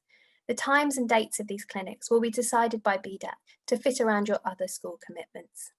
Another unique feature of the Ambition programme is StepLab, an online learning system. All of the resources you will need sit on StepLab, which is an intuitive tool to scaffold your mentor meetings and help you keep track of your progress, as well as access all of your self-study. Again, this platform aims to help you make the most of your professional development time by providing an efficient and user-friendly format to house all of the materials you need. You'll be inducted in how to use this platform in September. Having looked at some of the key information, what the ECF is, why it's been created, and some of the highlights of how you'll engage with it from September, let's remind ourselves that, as teachers, you are at the start of an exciting development journey, which will continue throughout your career. Many thanks for your time today, and I look forward to working with you over the next 2 years. Hi Leah, how are you? Hi, very well, thanks. How are you? Thank you for having me. No, not at all. Thank you so much. That was such an incredible insight into the early career framework. It's such an exciting time to be in teaching anyway and to be starting out, but the framework and the support that's available looks absolutely incredible.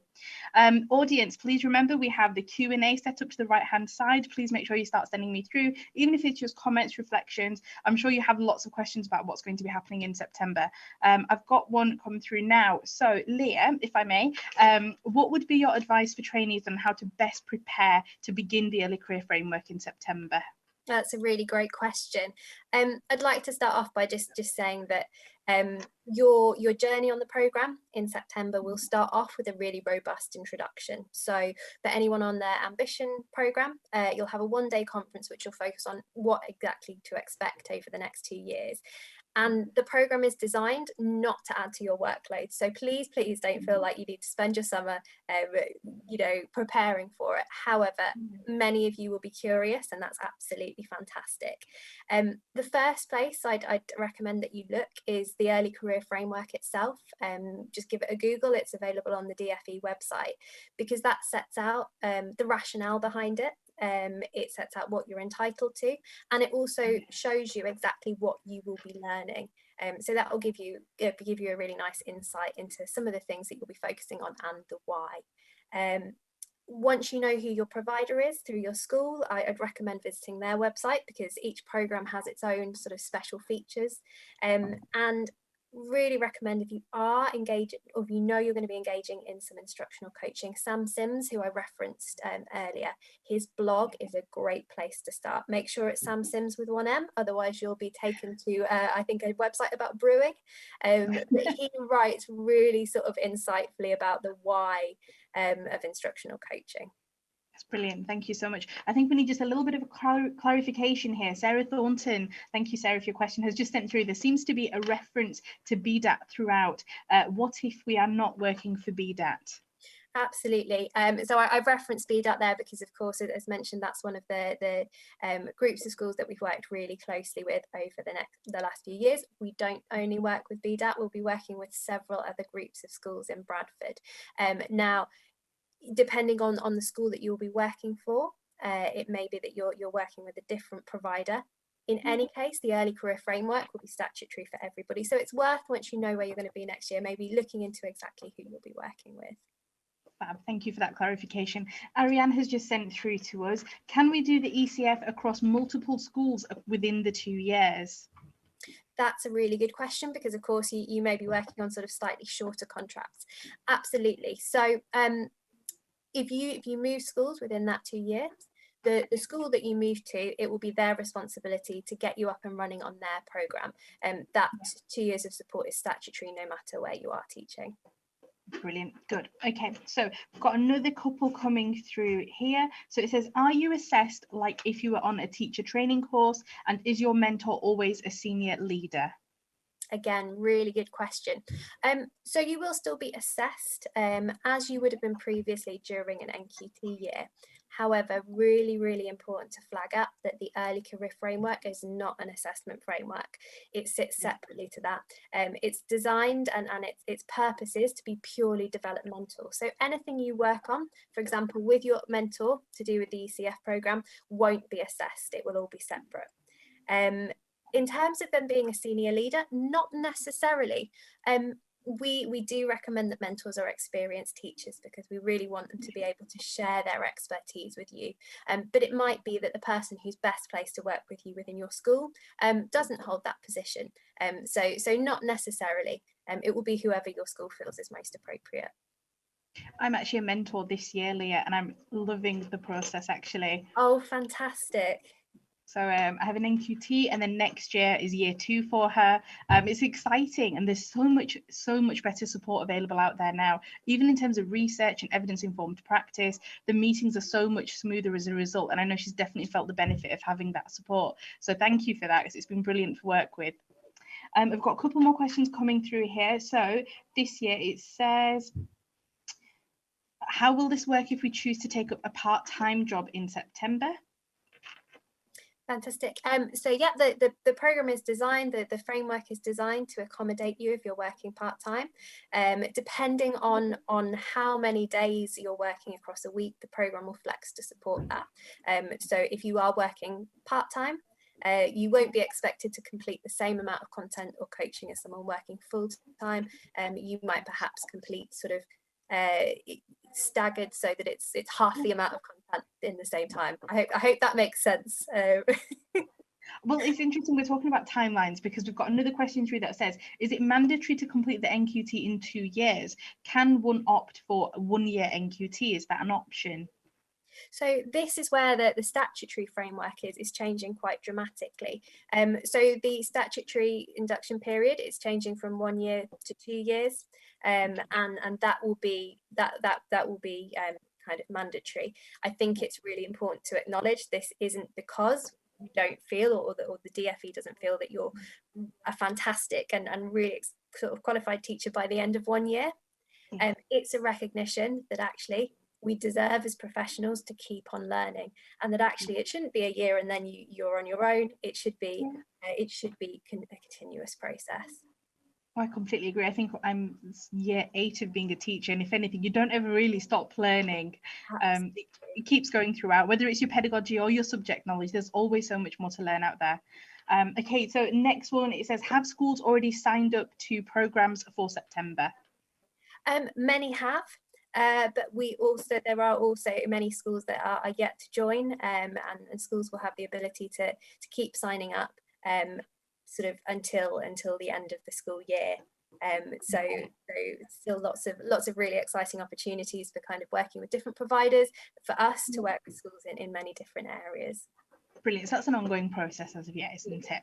Okay, so next one. Oh, okay, so this is an interesting one. How would this work if we wanted to do supply teaching before deciding what school to work at? That is a really good question. So I believe that if you were working as a supply teacher, it would depend on whether your contract for supply was long enough that you had officially started your induction period, so your 2 years. Often, if you take on perhaps a parental leave cover, if you're going to be in a school for over a term, they'll be able to help you complete that term of your induction, and you'd be able to complete that term on the programme. And then if you moved on, your new school would be able to accommodate you with that transition. Okay, so keep running with this theme for me. We've got somebody else asking, can we take a career break before we start our ECF? Is that possible? Absolutely. So if you're training this year, and you choose to take a break before taking up a teaching position, this change now is, as I said, I've said the word several times, statutory. So it's around for the long haul. So teachers beginning their teaching career this year will take part, but they will, for the following year. So it's not something that you'll miss if that's a route that you choose to take. Fab. We've got lots coming in, Leah, which is good. Okay, so let's have a look at them. So if I am looking at potential schools for a role in September, is it too early to ask them which ECT programme they will be following? Absolutely not. So as we said previously, there are some schools who are yet to make a decision, but it's certainly something that they will be thinking about, and it's something that they should be thinking about.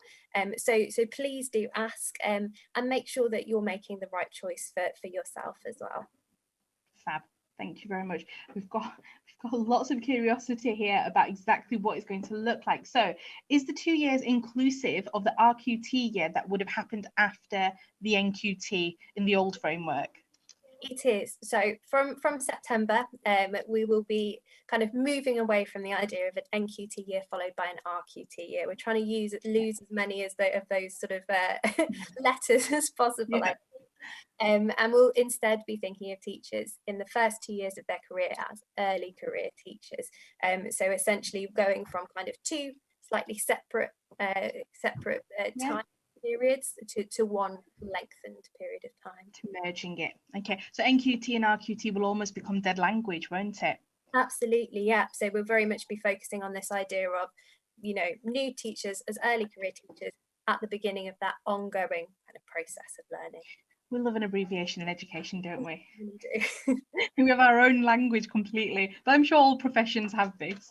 Okay, so moving on, we've got, oh gosh, I don't think we've got very much time left, so I'm just going to quickly pick something else. Oh, a timetabling question, a practical one. Is your timetable at 80% for the 2 years? That is a great question. It's not quite. So time spent with your mentor and on self-study in the first year, in your first year as an early career teacher, is slightly lengthened. So you'll be given around an hour a week. In the second year, that tends to go down to around an hour every 2 weeks. And of course, the expectation of contact time with your mentor is lowered as well. We're not expecting you to do the same amount of work in less time, but the programme becomes a lot more flexible and a lot more guided by you. So the time allocations do change slightly there. That's brilliant. I'm going to finish off on a comment that we've just received through, and it says, so useful. Thank you so much. So that's brilliant, Leah. Thank you so much for your insights. You were exactly, I think, what our trainees needed to help them kind of prepare and know what's happening in September. Thank you so much for your time today. It's been a pleasure. Thank you so much, everyone. Thank you. Bye-bye. Okay, everybody, before we move on to our last speaker, we have a really special video to share with you. Everyone at this conference will know it's been quite an extraordinary year we've just been through, and it's also been a time of great challenges. And it's also been a time of extraordinary personal commitment by everyone working in schools. So what we've put together for you is the story of 3 teachers. So we'll let you watch that. Enjoy.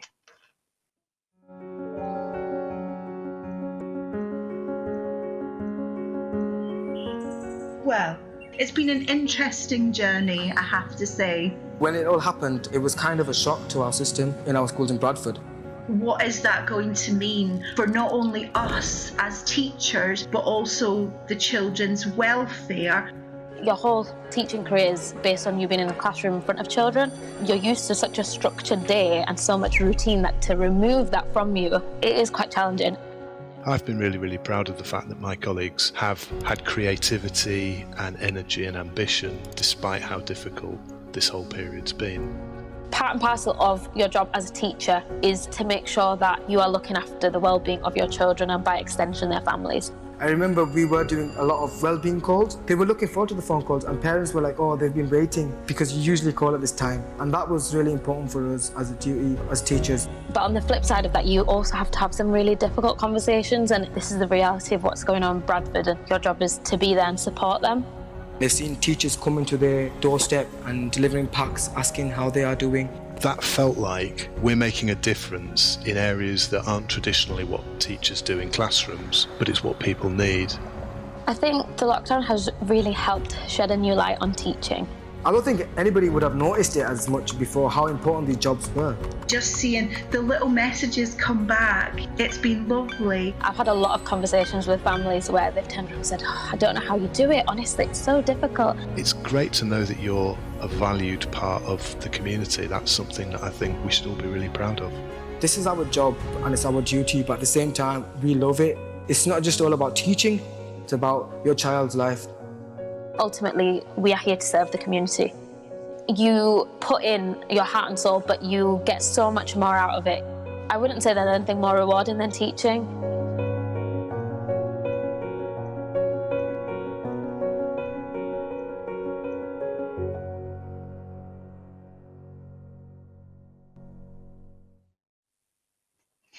I really hope you enjoyed that. I watched it and I thought that closing line about teaching being the most rewarding profession, I think, is absolutely spot on. I don't think I would ever choose anything else. And quite frankly, I can't imagine a more perfect introduction for our final speaker of today. David Horn is the head teacher at Beckfoot School for 23 years before building the Beckfoot Trust, of which he is chief executive. He has helped thousands of young people and hundreds of staff develop and reach their full potential. He's committed himself to the principle that no child should be left behind, and he has a legacy of school improvement, which was recognised in 2020 when he received the Pearson National Teaching Award for Lifetime Achievement, which I think kind of says it all. I don't think there's anyone more qualified to deliver our closing speech today on how to be the best teacher you can be. David Horn, everybody. Hello, I'm very excited to be a part of this event. As I reach the end of my teaching career, you're starting out on yours, and you're hopefully going to be a Bradford teacher. Like you, 40 years ago, I was embarking on the same journey, and like you, I wanted to be the best teacher I could be. I want to share some reflections on that journey with you. I became a teacher in September 1982. A lot has happened within education during that time.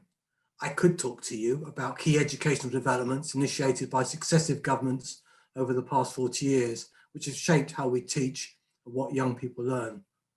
So I could talk to you about the development of a comprehensive education system designed to give children of all social backgrounds an equal opportunity to succeed. Schools that I attended as a child and have worked in exclusively throughout my whole career. I could talk to you about the development in the mid to late 1990s of a more accountable and regulated education system, Ofsted, academic performance league tables, and how that shaped the character and priorities of schools. And in more recent times, I could talk to you about the development of multi-academy trusts and teaching schools that have presented greater opportunities for teachers to learn together in cross-school partnerships. But I'm not going to talk about those things. I want to talk about what I've learned as a teacher and the day-to-day experiences of being a teacher. I want to talk to you about the importance of values and how they get you through life. I want to talk to you about the heart and soul of teaching, what gets us up in the morning and why we keep going when sometimes it feels tempting not to. I want to talk about great teachers, amazing young people, and the importance of principled leadership. I want to talk to you about how you know a school is great. In short, I want to share with you my personal experiences and hope that something I say helps you in these initial steps into this wonderful profession. Whether you were beginning your career as I was back in 1982, gosh, that seems a long time ago, or as you are in 2021, the same fundamental truths apply. It is great teachers that transform life chances for children. And great teachers are precious and should be valued. And it's great schools that are magical places for young people to grow up and learn in and provide such great hope to their community. In terms of beginnings and discovery, I suppose, I want to take you back to when I was a child at school. Now, you don't forget a great teacher. I went to a North London comprehensive school back in the 1970s. It was not an experience I particularly enjoyed. In truth, I hated it. I left school at 16 with only a few qualifications. I lacked confidence and self-esteem. And it took a long time for me to get over that. However, there were some great teachers. And I remember my English teacher called Mr. Hudgell. Now, what a teacher he was. He loved his subject and he conveyed a passion, a great knowledge and enthusiasm for English. But what made him stand out was his relationship with his pupils. He was kind. He treated us all uniquely. He genuinely cared about each of us and made sure we knew it. And there's one thing he did with me, which I'll never forget. He saw something in me which I did not see in myself. Like many others, I lacked self-confidence and usually hid that behind a combination of bluster and keeping my head down. But one day, at the end of a lesson, he pulled me aside and asked to speak to me. He gave me a book called Lord of the Flies, and he asked me to take it home, read it, and offer me some feedback on what I thought of the book. When I asked why he was doing that, he said that he was unsure whether it was a book we should read as a class, and he wanted my opinion. To say I was stunned was an understatement. I was 14 years old. No teacher had ever trusted me in that way. I felt 10 feet tall. I also felt a bit embarrassed, but I was really, really chuffed. I went home, I wrote a lengthy review of the book. I read it and gave my feedback to him. Not in front of the class, I wouldn't have had the confidence to do that. He thanked me and we talked about the book, and he said, based on my feedback, we would study the book as a class. Now, the reality is, I'm sure we were always going to study that book as a class, but he found a way of boosting my confidence and self-esteem. 47 years later, I still remember it. It's the power of a great teacher. The truth is, I fell into teaching. It wasn't something I planned to do. I chose to do a PGCE in 1981 for no other reason than it meant another year in college before having to work. It's a rather pathetic excuse, but that's the truth of it. Teaching was not part of my life plan at that stage. My life changed that year when I was placed at South East London Boys' School in Deptford as part of my teacher training. It was a very challenging school situated in an area of significant social and economic deprivation. The school was to close the following year, and you could see why. The school was not cared for, the facilities were dire, and the staff were disillusioned. Leadership was non-existent. The children lacked any pride in their school and expected little of themselves. Behaviour was poor. In truth, it was worse than that. The fire alarm used to go off every day, and the head teacher used to stand on this desk in the middle of the playground and shout at the kids, who just laughed back at him. Corridors were dangerous places. It was out of control. It was not an easy place to learn to teach. To make matters worse, my mentor went off sick on my second day of my placement, and I was left to cope on my own. There was no formal support for trainees. The first month was a disaster. I didn't know how to teach. I didn't know how to plan, prepare. It really wasn't easy. Some days were really challenging. I was sworn at most days, and on one occasion, locked in my own classroom. I still remember that moment. It was pretty terrible.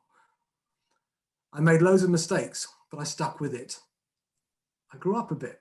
I began to forge positive relationships with the children, and also found a group of teachers who were optimists, genuinely committed to the young people, committed to the art of teaching, and they really supported me. And by the end of that placement, a 10-week placement, I'd begun to learn a little more about the art of teaching. I was more realistic in terms of my planning, had greater clarity about my objectives, and had focused more on building up positive relationships with the children. I even remember taking them out on some field research around Deptford, and somehow didn't lose any of them. They were great kids. They had talent. They just didn't realize it. And as I say, I grew up a little bit too. I was sad to leave at the end of my placement, but my life suddenly had purpose. I'd found my vocation. Sounds corny, but I had. I knew that I wanted to work in inner city schools and hopefully make a difference to young people who sometimes got written off too easily. Over the next 15 years, I worked in 3 schools. I learnt to teach. I think it took me about 5 years before I could say with confidence that I could teach consistently good lessons. And even then, there were still off days. I became absorbed by the art of teaching and how kids best learnt. And that's one of the reasons I'm so interested to this day in evidence-informed practice. I received good advice early on by a colleague. She told me to choose my work friends wisely. So I surrounded myself with positive, funny, and compassionate educationists who shared my enthusiasm for teaching, for improving life chances for young people, and encouraging me to enjoy working with young people, enjoy seeing their character as individuals and feeding off that. And I really avoided the cynics who I knew would have brought me down as a naive, immature 23-year-old. Now, I love teaching for many reasons, but two stand out. One is the relationship you develop with your students. When you get it right, you can see them grow in confidence in front of you. They achieve things they never believed to be possible, and they're so happy and proud. And what a thrill that gives you. It's magical. And of course, they're just also great fun to be around. They enrich your life. And the second reason I love teaching is its complexity. It's a puzzle to be solved. It's a craft. You never fully crack it. And I think the best schools recognize this and create a culture where teachers share practice and learn from one another. They allow teachers to take risks in the classroom and not fear failure. Teaching is a creative enterprise, and we never stop learning. I love this about teaching. I moved up to Bradford in 1997 to take on the headship of Beckford School. I instantly knew Bradford was right for me. I loved the city. The kids were just great. I didn't always understand what they were saying initially, and they certainly didn't understand my southern twang, but we worked it out. And I met many fantastic colleagues and people in this who shared my values. And I've stayed ever since, as the head for 19 years, and in the latter part of my career as the chief executive of the Beckford Trust, so officer of the Beckford Trust. I've loved working in this city. I've loved working with a team of wonderful people, all committed to Bradford children. We've been determined to create a remarkable schools where no child was left behind. I want to try to describe this to you because it's important. We've been trying to create schools where every child enjoyed learning and expected success. Schools where every child can have a special moment, a moment they'll cherish for the rest of their life. There should be something about going to school when you look back on it and think, I did that, that was really special. Special moments are important.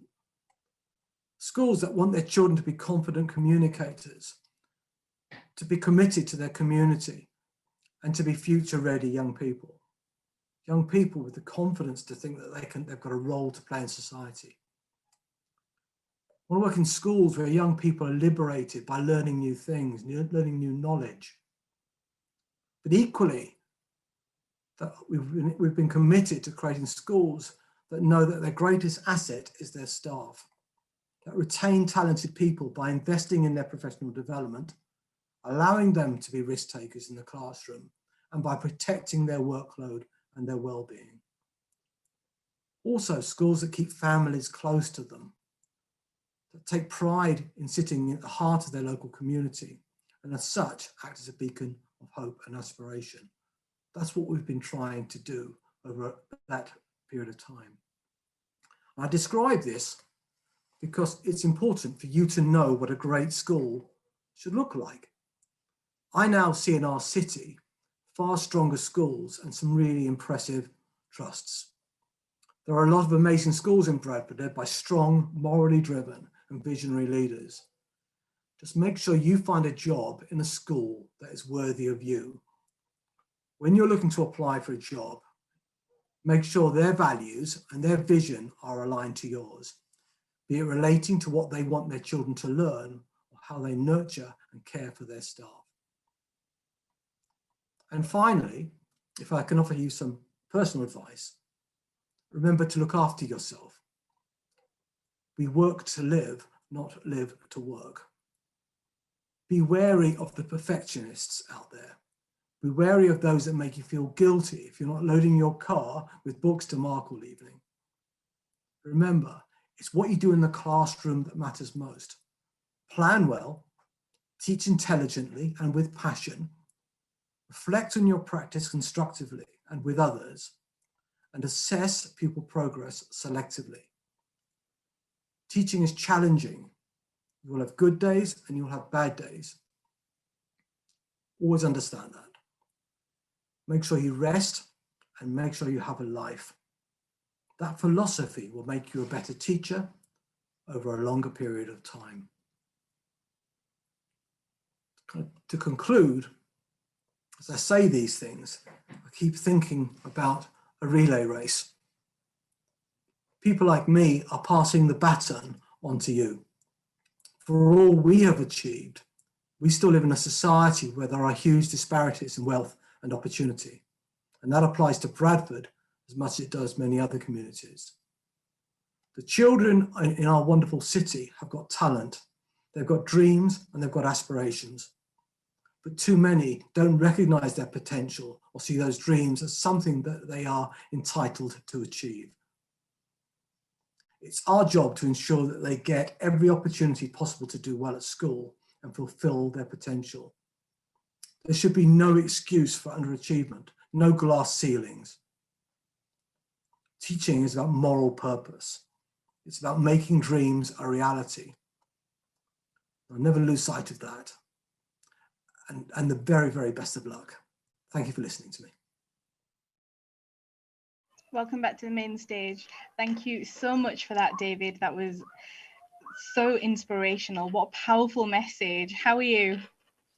Very well, thank you. Good, okay. Slightly surprised by the fact that was before I had a haircut that was filmed. So it's been good to see a barber since then. Looking very slick for us today. Do my best. Audience, we are very, very privileged. This is almost like a once-in-a-lifetime opportunity for us. You must have questions. I know I do.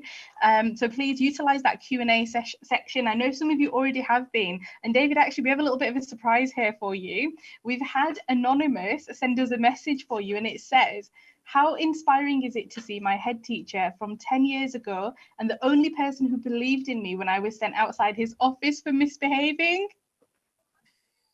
That is so lovely. Now, unfortunately, it says Anonymous. So Anonymous, I'm hoping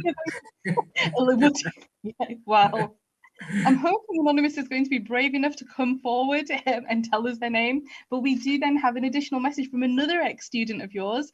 Ikra has written underneath, "I still remember Mr. Horn's inspirational anecdotes like this during school assemblies."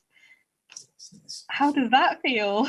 It was very touching. Yeah, it was a lot easier to do it in an assembly than it was to do on a computer screen. I tell you that now. I don't like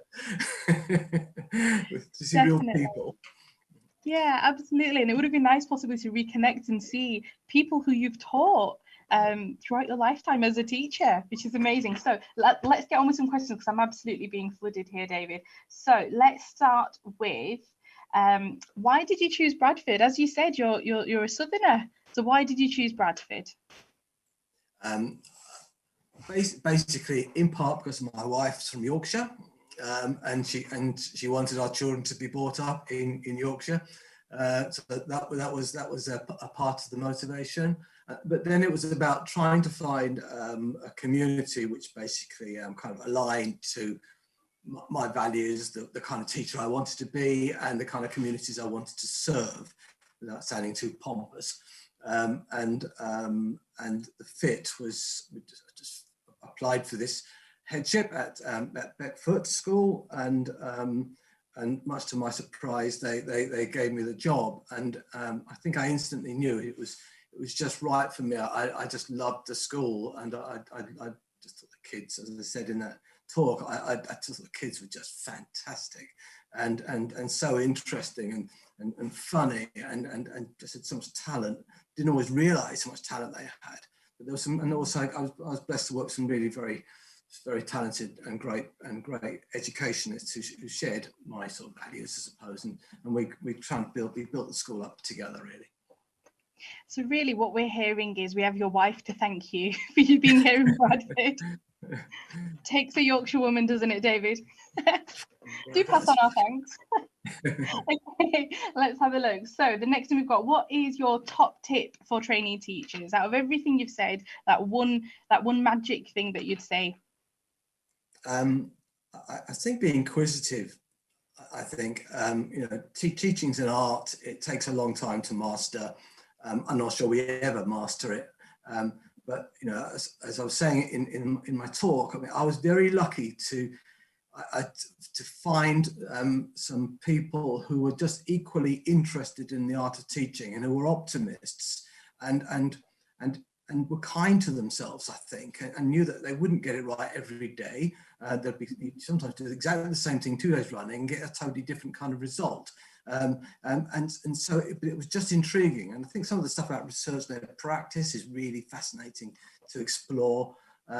It becomes something you become kind of obsessed by, and just there's no one way to teach, and that's the beauty of it. You know, it's let your personality come through and trust yourself a bit, but be kind to yourself and don't be hard when it goes wrong, because that happens to all of us. I love that. Such an important thing to do. We can be our own worst, harshest critics, can't we, as teachers, and fall into that. I love what you said in your speech about avoiding the perfectionists. I think it's so important. It's just not necessary in teaching, is it? It can be draining. That says it all. Always terrified me. Absolutely. You know, I think good is often good enough. You know. Yes, I like that. Okay, so let's keep going because they're flooding in again. Okay, so what did you like best, being a classroom teacher, a head, or a CEO? I've loved them all in different ways. It suited me at different stages in my career. If I had to choose one, I think it was actually to be a head teacher.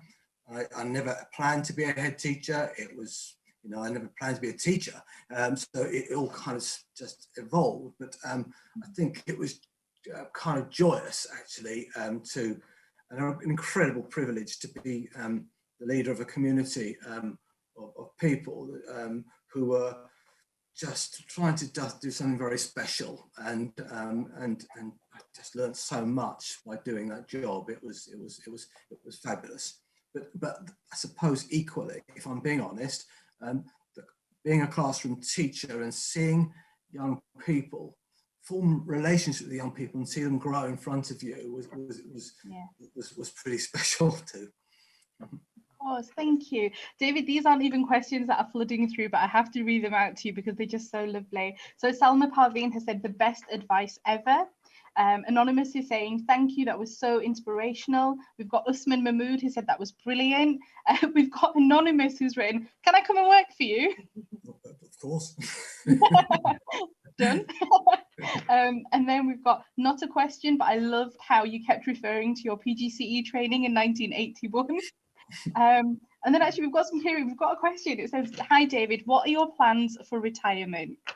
Oh, I know, gosh, yes, I finished this summer, so it's all very odd, really. I'm so institutionalized. I've done 39 years on the spin, so it's going to be a bit odd come September when I won't be working in school. I've got to continue working in some form because I think I'd go mad if I didn't. So I'm looking at coaching and leadership consultancy to do some of that, hopefully, if anyone is ever interested. But I also just want to get other aspects of my life back, I suppose, things which I haven't had the chance to do. So, you know, so I want to travel, all the obvious things really, spend time with my family, and just enjoy life, and just that's it really. I'm scared. I'm a bit scared, if I'm being honest. It's interesting you mention that the idea of like scared of stopping. It's interesting you mentioned fear, actually, because we've got a question here that I think is really important, especially considering what you said in your presentation. So it says, how can I get over the feeling of feeling inadequate or unprepared to apply for a job in a career I've dreamed about for years? What would you say to that person? So it's a great question, isn't it? I think the very first thing that comes to mind, and there's no magic answers here, but the first thing that comes to mind is we all feel inadequate. And remember, you know, it's human nature to feel that. It's human nature to feel that we're not quite good enough. And I suppose I was trying to reflect that, actually, because the reason I became a teacher, I think, was in part because of my own experience as a child where, you know, I left school at 16, I didn't have any qualifications, I didn't feel particularly positive about it, I had limited aspirations, typical working class background, and I just didn't think I could do things. So I've always had this kind of sense of insecurity running right through my whole life in terms of worthiness, I suppose. So I think my advice is remember we all feel the same, get beyond it. And I think that the most important thing about being a teacher is the moral purpose associated with it, and never drift away from that, talk about children, and talk about the fact that what great teaching does is transform life chances.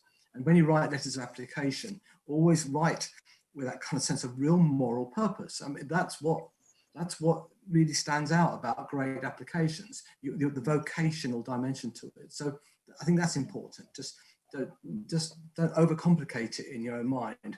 Teaching is about relationships. It's about trying to make a difference for young people, and it's about transformation, and it's about you yourself growing and learning and continuing to want to become better at what you do.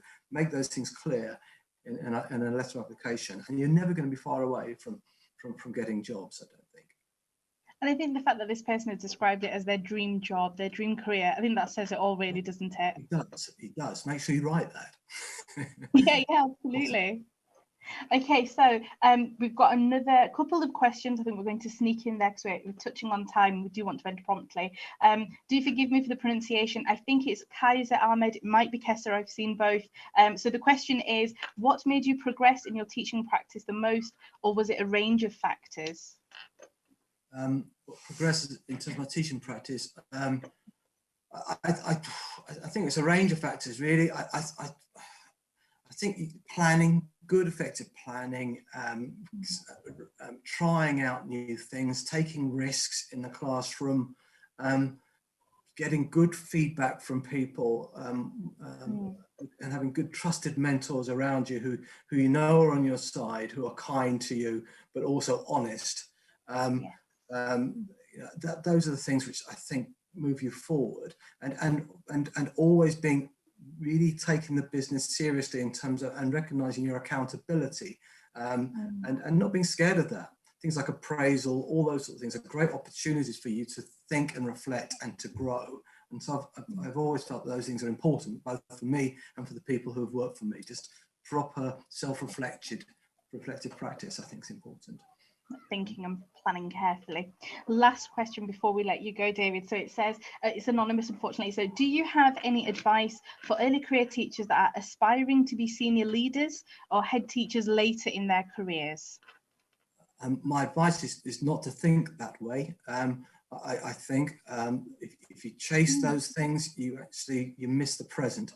And the most important thing is just to let it happen in a more evolutionary way, I think. It's the joy of teaching, wanting to become a great teacher, and surrounding yourself with other positive people who believe in it will naturally bring you to a stage where you think, okay, I can share that now, I can work with other people, I want to lead other people in the way that people have led me, and it just naturally evolves. I think if you go chasing those kind of promotion posts too quickly, you actually your motivation is slightly back to front, I think. So I wouldn't chase it. I'll just let it evolve naturally. Don't want to become a head teacher. If it happens, well, amazing. If it doesn't happen, equally amazing. Got to follow that kind of natural flow. I like that. Yeah, thank you so much. David Horn, what an absolute privilege to have you with us today. Consider the baton firmly passed on. Thank you so much. Well, thank you for inviting me, and good luck to everybody. It's an absolute, so proud to be a Bradford teacher. It's an incredible city, and just commit to it and enjoy the career. It's been an absolutely wonderful thing. You yourself have made us be a teacher. I can't think of anything better to do. Love that. What a message to end on. Thank you so much. Thank you. Okay, future educators, teachers, change makers, mentors, coaches and guides. What a morning we've had together. I hope you've got loads of things to take away with you. We would love to hear your thoughts. Please tweet us at Bradford Teach. I will be retweeting and reading through all the comments on there. At 12:30, your inbox should have pinged. We've sent you an evaluation form. The feedback in education is so vital, and it is just the same for us, for the team here at Bradford Teaching. We want to make sure we get this right and we improve every single year. So if there's something you think, actually, this was an opportunity missed, please let us know in the evaluation form. We want to get it better, we want to improve, we want to get it right for you. It's very, very important when you come into our city and you're starting off as a teacher, that we provide you with the absolute best possible. I do hope we've managed to deliver that for you today as well. So finally, the thank yous. I would like to thank Bradford Teaching. There's a whole team of people in front of me that you can't see who are just have been brilliant all day. But your training providers who've signed up and engaged and joined, our workshop hosts, our speakers, our guests, for all their hard work and sharing their wisdom with us today. Just a huge thank you to everybody who's been involved in the process. And to you trainees, thank you for choosing Bradford. Thank you for choosing this profession. Thank you for serving the children and the young people of Bradford. We are change makers. We will absolutely make a difference because you choose to teach every single day and you choose young people and you choose Bradford. When I applied to become a teacher, I wrote in my personal statement that I believe just as doctors have the power to save lives, teachers have the power to change lives. And today before you, I stand by that commitment. I stand by that belief.